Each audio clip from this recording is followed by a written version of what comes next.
ओम हरि ओम हरि ओम हरि ओम। जय श्री कृष्ण, राधे राधे। आप सभी का सनातन सिंधु चैनल पर बहुत बहुत स्वागत है, अभिनंदन है। आज हम जिनके घर में शालिग्राम भगवान स्थापित होते हैं, शालिग्राम भगवान की जो लोग पूजा करते हैं, शालिग्राम भगवान के पूजन से संबंधित कुछ विशेष बातों को ध्यान अवश्य रखना चाहिए।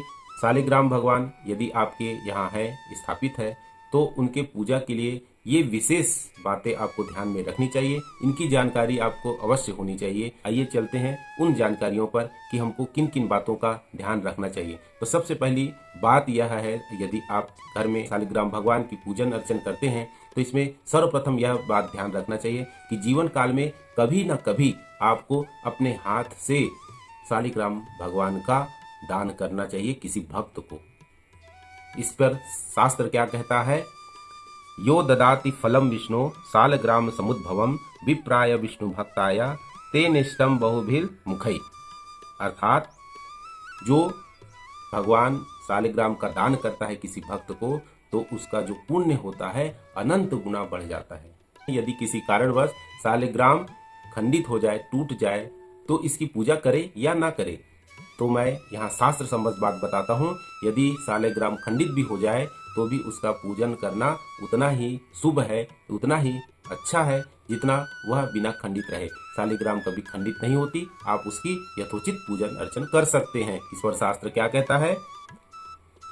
खंडितम त्रिष्टम भग्नम शालिग्रामे न दोष भाग इष्टाम तु यस्या मूर्ति सताम यत्नेन पूजयेत खंडिताम स्फुटिता वापि शालिग्राम शिला शुभा। अर्थात खंडित शालिग्राम भी पूजनीय है और उसका भी शुभ फल प्राप्त होता है। यदि आप घर पर शालिग्राम भगवान रखे हुए हैं, उनकी पूजन अर्चन कर रहे हैं और किसी कारणवश आपको हफ्ता महीना भर कहीं जाना पड़ रहा है, तब उस स्थिति में शालिग्राम भगवान को क्या करें, कैसे करें? उनकी पूजन तो नित्य करनी चाहिए, उनको छोड़कर जा भी नहीं सकते। तब इस पर दो कार्य आप कर सकते हैं। या तो आप जहां जा रहे हैं वहां उनको साथ में लेकर जाइए और वहां पूजन अर्चन कीजिए। ले जा रहे हैं तो केवल उनको स्नान कराकर एक तुलसी का पत्र बस चढ़ा दीजिए। इतने में ही भगवान की पूजन अर्चन हो जाती है। और यह भी नहीं हो पा रही है किसी कारणवश, तो एक काम और कर सकते हैं कि आप घर पर ही शालिग्राम भगवान को किसी पात्र पर गंगा जल में रख दीजिए और उसके ऊपर एक तुलसी का पत्र चढ़ा दीजिए। फिर आप जब भी यात्रा से वापस आए तो घर पर जिससे भगवान शालिग्राम को तुलसी का पत्र का भोग मिलता रहे, ये कार्य भी आप कर सकते हैं। शालिग्राम भगवान पर यह ध्यान देना चाहिए पूजन में कि इन पर कभी भी अक्षत नहीं चढ़ाना चाहिए। जौ या तिल से इनकी पूजन अर्चन करनी चाहिए। शालिग्राम भगवान के लिए यह ध्यान रखें, यदि घर पर श्री शालिग्राम भगवान की नई शिला आप लाते हैं पूजन अर्चन के लिए, तो इसके लिए कोई प्राण प्रतिष्ठा या विसर्जन या आवाहन की जरूरत नहीं है। तो फिर इनकी प्रतिष्ठा कैसे करें? तब शास्त्र क्या कहता है? शालिग्राम शिलायान्तु प्रतिष्ठा नैव विद्यते महापूजान्तु कृत्वादौ पूजयेत्तौ ततो वधूः। अर्थात शालिग्राम भगवान यदि आप घर पर नहीं लाते हैं, तब उनको किसी ब्राह्मण के द्वारा पूजन अवश्य करवा दीजिए। इससे ही उनकी प्राण प्रतिष्ठा हो जाती है। किंतु इनका ना तो विसर्जन होता है, ना तो आवाहन होता है और ना ही प्राण प्रतिष्ठा होती है। इस बात का आपको ध्यान रखना है। शालिग्राम भगवान की यदि आप पूजन कर रहे हैं तो इस पर यह ध्यान रखें कि पूजन के पश्चात, आरती के पश्चात प्रदक्षिणा करनी चाहिए। शालिग्राम भगवान या विष्णु के किन्हीं भी अवतारों की पूजन के पश्चात 4 परिक्रमा करनी चाहिए। शास्त्र क्या कहता है? एक चंडाया रवि सप्ताह तिस्रः कार्या विनायके हरेस्तस्त्रा कर्तव्या शिवस्यार्ध प्रदक्षिणा। अर्थात भगवान विष्णु की हमें 4 परिक्रमा करनी चाहिए। साथ ही बात यह है कि कौन कौन भगवान शालिग्राम की पूजन कर सकते हैं, तो इस पर शास्त्र कहता है हर कोई, चाहे स्त्री हो, पुरुष हो, बालक हो, हर कोई भगवान शालिग्राम की पूजन कर सकते हैं, क्योंकि भगवान सभी के हैं और हम सब भगवान के हैं। इस भाव के साथ शालिग्राम भगवान की पूजन हर कोई कर सकता है। इस पर शास्त्र क्या कहता है? एवं श्री भगवान सर्वे शालिग्राम शिलात्मिका द्विजय स्त्री भीष्म सुदस्य पूज्यो भगवता परई ब्राह्मण क्षत्रि विशांश्च शूद्राण्याथापि वा शालिग्रामे अस्ति न चान्येषां कदाचन। अर्थात शालिग्राम भगवान की पूजन हर कोई कर सकता है। भाव अच्छी रखनी चाहिए। सभी वर्णों के लोग भगवान शालिग्राम की पूजन कर सकते हैं। स्त्रियां भी शालिग्राम भगवान की पूजन अर्चन स्पर्श कर सकती हैं, किंतु स्त्रियों को, महिलाओं को खास तौर पर यह ध्यान रखनी चाहिए कि मासिक धर्म के समय भगवान का स्पर्श ना करें। शालिग्राम भगवान से संबंधित यह ध्यान रखनी चाहिए कि जब भी शालिग्राम भगवान की पूजन करें तब शंख से भगवान का अभिषेक अवश्य करना चाहिए। शंख में एक तुलसी का पत्र डाल करके, थोड़े से तिल डाल करके और उसमें जल भरकर भगवान शालिग्राम जी का आप अभिषेक अवश्य करें। यह शास्त्र में बताया गया है। दक्षिणावर्त शंखेन तिल मिश्रोदकेन च उदके नाभि मात्रे तू यह कुर्यात अभिषेचनम। अर्थात दक्षिणावर्ती शंख में, अगर दक्षिणावर्ती शंख नहीं है तो सामान्य जो वामवर्ती शंख है उस पर भी आप तिल मिश्रित जल और तुलसी दल से भगवान श्री शालिग्राम का अभिषेक कीजिए, ऐसा वराह पुराण में वर्णित है।